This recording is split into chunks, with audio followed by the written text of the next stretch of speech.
Today I want to talk about feminine and masculine energy.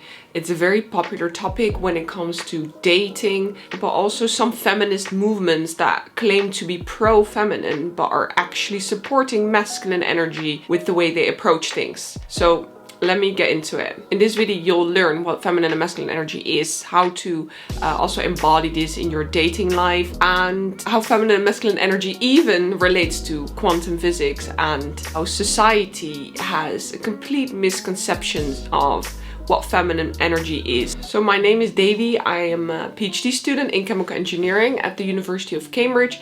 And in my free time, I love to study all topics related to self-development, psychology, quantum physics of manifestation, and now going into feminine and masculine energy. It's such a popular topic these days. I first want to clarify what feminine and masculine energy is. Well, first thing to say, feminine and masculine energy are not related to gender. So we're going to decouple female and male from feminine and masculine. You know, because in female there's a male. We don't want that. This is a quote from Sadhguru. Feminine and masculine energy are not related to gender necessarily. I mean, there is a correlation in terms of testosterone promotes masculine energy behavior, and female hormones such as estrogen or progesterone are more prone to promote feminine energy. But what is this masculine and feminine energy? So feminine and masculine energy relates to the yin and yang energy. So first of all, the feminine energy, the yin energy, it is about creation. It's a receptive energy, it's a passive energy, it's an intuitive energy, it's an inward energy. On the other hand, the masculine energy, the yang energy, is all about protection, safety, security, taking action. It is expansive, it is giving, it is outward. When we actually think about humans embodying this energy, what would it mean for a human to be in their feminine energy? Well, they would provide unconditional love, they would be very understanding, they would be very nurturing, they would be very sensitive, they would be very emotional, it would be very easy to be around, they would be very allowing, they would be very creative, they will be very in tune with their feelings. This is what feminine energy is about. And then when it comes to masculine energy, this is about confidence, this is about strength, this is about responsibility, about focus, about assertiveness, about knowing where to go, having a direction. It's about boundaries, it's about courage, it's about thinking logically. So now that we hear all of these qualities, right, we might think, wait, you know, I relate to some of the feminine energies, I relate to some of the masculine energies. And this is exactly my point. We all have both feminine and masculine in us, and if anything, our feminine and masculine energies are constantly fluctuating, you know. Sometimes we're more in our feminine energy when we're being receptive and emotional, and sometimes when we're taking action or, like, you know, chasing a work task, we're more in our masculine energy. So you need to understand no one is pure feminine, no one is pure masculine. Everyone fluctuates between these energies, but every person has a natural preference on the scale of its natural balance between masculine and feminine. In their natural state, no one would be exactly in the middle. Maybe some people would be, actually, I don't want to say never, but most people are just naturally a little bit more masculine or a little bit more feminine. And again, this has nothing to do with gender, because, you know, there are a lot of women that are just naturally more in their masculine energy, especially these days. And there are also a lot of men that are maybe naturally more in their feminine energy. So now that we understand these energies, we can understand everyone can be in their feminine feeling, tenderness, creative, receptive energy.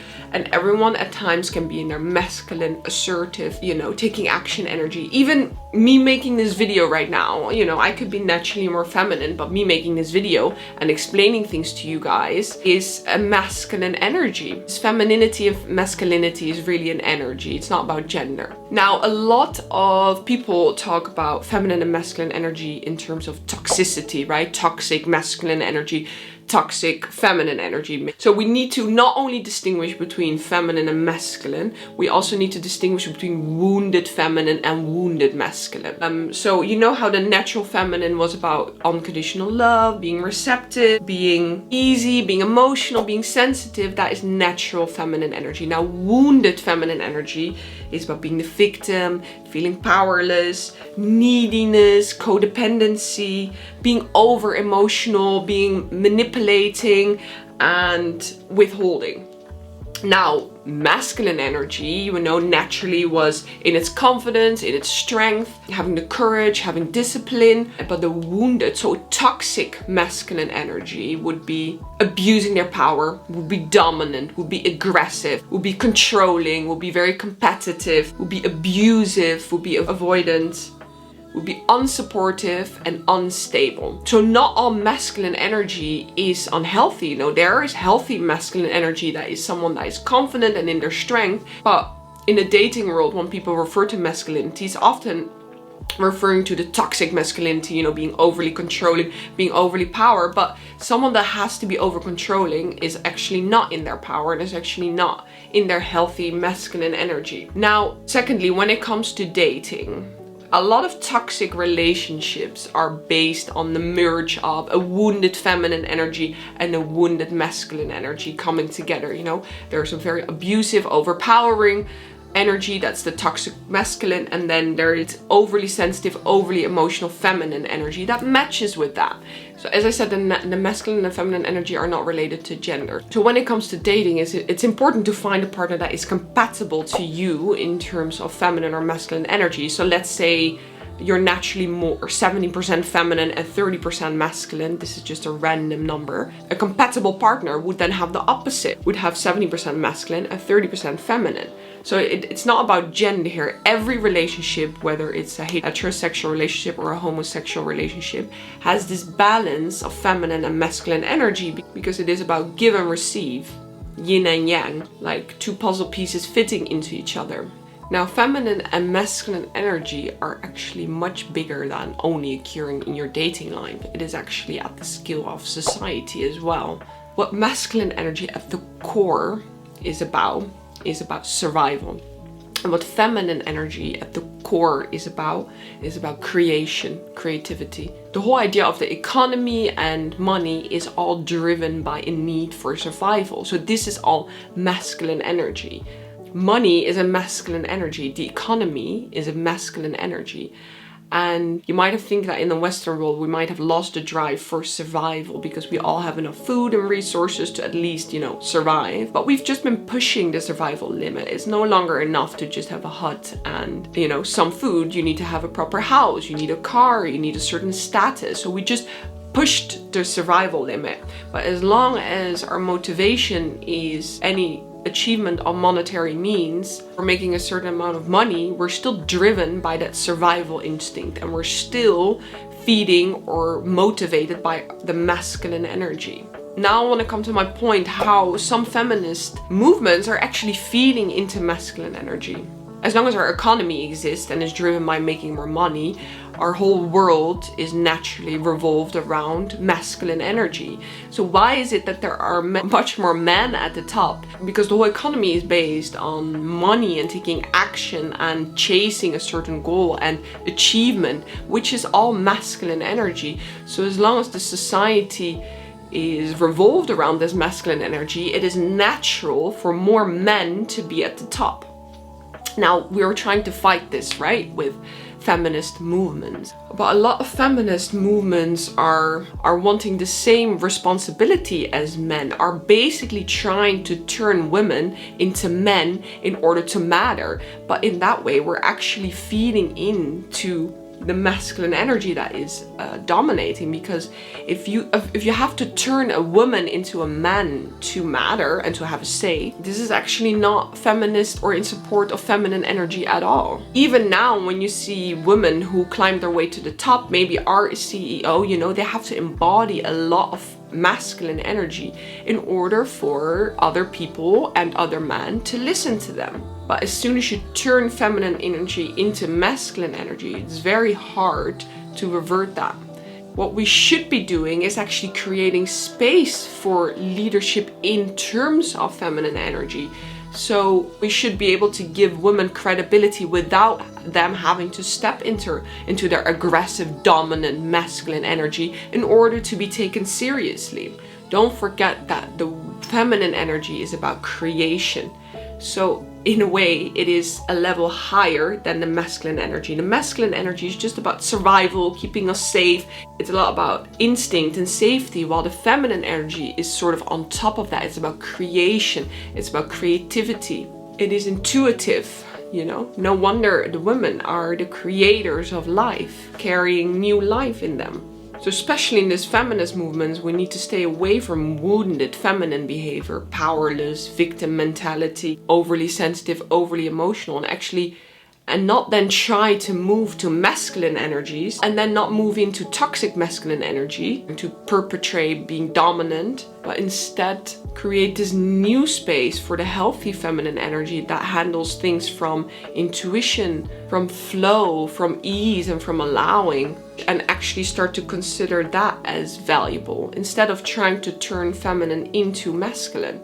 You know, for example, now we wouldn't allow a CEO to just handle things from, you know, flow, intuition, ease. When we think of a CEO, we don't think of someone handling things from their intuition, with ease, with flow, being very emotional. When we think of CEO, we think of someone that's powerful, dominant, you know. So that just shows that the way society now is formed is that we only take masculine energy seriously. So in order for women to be taken seriously, they are naturally actually more feminine. They have to convert to the masculine. And then a masculine energy goes much deeper than just, you know, in dating, our personal behaviors and society. Feminine and masculine energy at the core, you know, the yin yang logo, is about the duality of life. And this actually comes back in quantum physics. This is what the uncertainty principle of Heisenberg is based on. What the uncertainty principle says is that any particle in our universe is both a particle and a wave. And these two qualities can never exist at the same time. So what that means is that you can never determine the exact location of something and measure its wave properties at the same time. And how does this relate to masculine and feminine energy? Well, the masculine energy is about safety and is about knowing the direction, knowing where to go, while feminine energy is much more about creative flow. It's related to entropy and chaos. So in a way, the duality of feminine and masculine is actually the duality of chaos and order, entropy and mass in quantum physics. So how is this relevant other than me geeking out on this? When you look at the feminine energy in this way, about the creative waves being everywhere all at once, being chaotic, you can understand that the masculine, which is about order, structure, safety, and in some ways more about the ego, about the earth, about the physical realm, you can understand that these are mutually exclusive. And in the yin yang logo, you do see a dot of the white and the black in the other one. So they do need each other to coexist. And that is what the duality of life is about. They both need to exist at the same time. And now true happiness and true love is found in that balance between masculine and feminine. So a healthy relationship is a relationship that is balanced in masculine and feminine. A healthy society is a society that is balanced in masculine and feminine. And feeling happy within is also about having a balance of your masculine and feminine, having a balance of chaos and order. Why? Because your brain needs the chaos for exploration and creativity, but it also needs the order to feel safe. So do you understand that this feminine and masculine energy actually comes back in everything in life? Your whole happiness is almost based on it, because you need this balance of being able to explore the world, being creative, and the chaos of life, but also having that order, that structure, that safety. And in times where we feel unhappy, it might be because there's too much chaos in our life. Or other times where we're too much stuck in our routine and everything every day feels the same. We have too much order in our life. So this masculine and feminine energy balance goes back to, you know, being happy. I find that really cool. Now, a final notion how to embody feminine energy or masculine energy. I think embodying masculine energy is something I not necessarily need to touch on, because a lot of society pushes us to be in our masculine energy on a daily basis. You know, if you want to perform well in work, if you want to make money, if you want people to listen to you, you need to be in your masculine energy. And feminine energy, on the other hand, is about doing less, but receiving more. Doing things from intuition, from faith, and from flow. And this is a scary energy, because it sounds a little bit untangible, and that is why feminine energy is related to chaos and creativity, because it's the unknown, it's the underworld, it's the darkness, you know. In the yin yang logo, it's the dark energy. And a lot of people find it scary, so they feel more safe being in their masculine energy, because it is about order, structure. You know, my personal tip would be to listen to feminine affirmations on YouTube. See what these energies are about. It's really about flow and manifestation and creation, and understanding that you don't need dominance to have power. And there's actually a lot of power in kindness and tenderness and softness and flow. And you can allow things to happen instead of having to forcefully take action or chase things.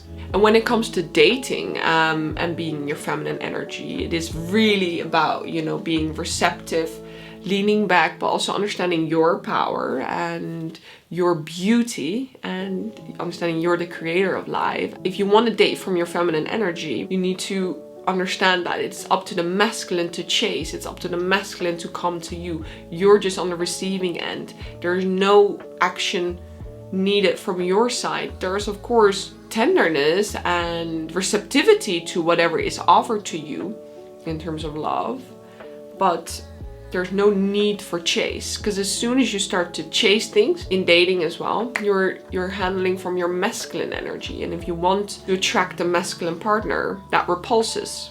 Now, there are obviously also people that might want to date from their masculine energy, and in that case it is about taking action, chasing, confidence, but also providing protection and safety to your feminine partner. You are that stability, you are the direction, you are the safekeeper, while the feminine provides the nurture and the unconditional love that is needed to create life.